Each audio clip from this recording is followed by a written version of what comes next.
So this is our first and really most basic example of our chain rule examples. This is if you have quantity raised to a power. Quantity raised to a power. Or maybe a little bit less formally, we have stuff raised to a power. Right? Now, if everything in here, don't change what you've written, but just kind of watch me for a minute. If this were just a single variable, this would just be the power rule, 5 times x to the 4th, and you'd be done. Well, it's not a single variable. It is some stuff.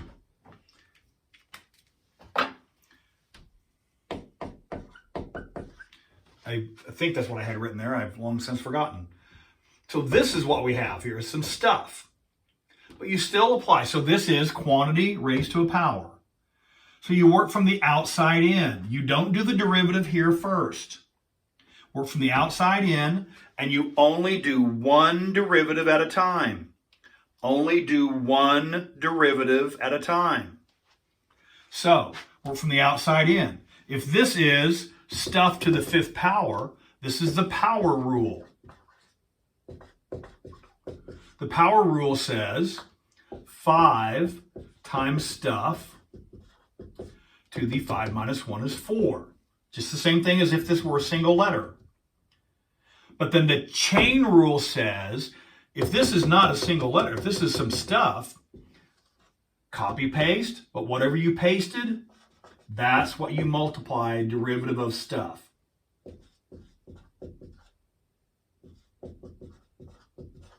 Derivative of the stuff. So let's flesh that out here. So the derivative here is, we're working with the outside in, so this power rule happens first. This does not happen first. This happens first. This is 5. Copy, paste. If you do not copy, paste, it is wrong. To the 4th. And then, after you copy, paste, you take the derivative, you multiply by the derivative of whatever you pasted. Multiply by the derivative of whatever you pasted, as if this is the only thing written up here. If I just wrote that on the board and say find the derivative, you'd say 2x. You take the derivative of what was pasted, as if it's the only thing written up here, that's 2x, and you're out. If you need to simplify it, you can, but if you don't need to simplify it, just let it sit there and rot. All right?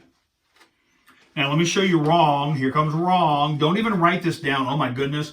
I shouldn't even write this, because somebody's going to see just parts of this video, and then they're going to cut it off and show just that I'm going to show you wrong, and then I can't run for office anymore, so I'm never going to be president. There you go. Thank you very much. Like that would ever happen. Let me show you wrong. If I have x to the 2nd plus 2 to the 5th, watch this. Do you see the wrong? Students will do this. They'll do 5, then they'll do 2x, and they'll do 4, and then they'll put a box around that like they're proud of it. Do you see that? Do you see the problem? There is no copy paste. If you look back at your work and there's no copy paste, something's wrong somewhere. And in this case, it was stuff. You need to use the chain rule. And what you need to do is do this enough. You need to just hammer through the homework practice, so that you just do this almost without even thinking. You just never ever work this thing out. You apply the chain rule properly. All right, so there we go. So let's do a couple more of those just to make sure we're on the same page. So if I have f of x is x to the 3rd minus 4x raised to the negative 3 power, then the derivative of that is, again, power rule, negative 3, copy, paste, subtract 1, and then times the derivative of the inside. So that's 3x squared minus 4, and couldn't be simpler. Right? Outside in, copy, paste, derivative of what you pasted. If we have g of x is, now suppose we have this. Suppose I have the square root of x to the 3rd plus x. Now how does that play? Well, now what we have here is first we need to rewrite, because radicals don't play well with derivatives. So I'm going to rewrite this as x to the third plus x, but write that as 1/2 power. And now this is stuff raised to the power. It's the same problem, different numbers. And so we're going to write this as g prime of x is power rule from the outside in. The 1/2 power worked first, the x to the third does second. Outside in, so this is 1/2, copy paste to the negative 1/2. Copy paste x to the third plus x, and then multiply by whatever you copied and pasted as if this is the only thing written on the board, 3x squared plus 1. All right? So anytime you have quantity raised to a power, that's the procedure. Now, let's see.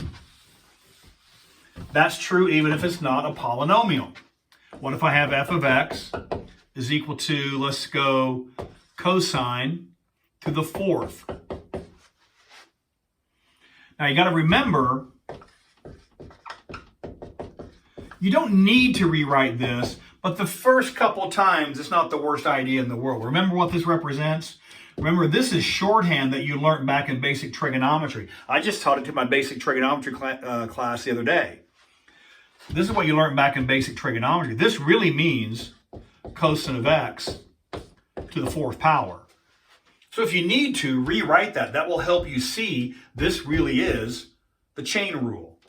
So the chain rule says outside in, so this is 4 times stuff to the third, copy, paste, copy, paste. And then I need to multiply by the derivative of cosine. Put it in parentheses. What's the derivative of cosine? The derivative of cosine is negative sine. And as long as you have it in parentheses, you can just leave it sit like that, and everybody's happy. So it does, if you have trig functions raised to a power, that's the way that process happens. So suppose we have,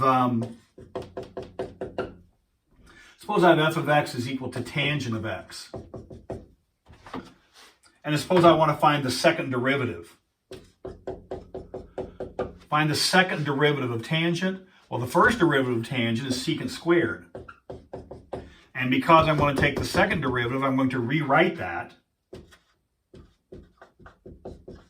So just rewrite this as secant of x to the second power.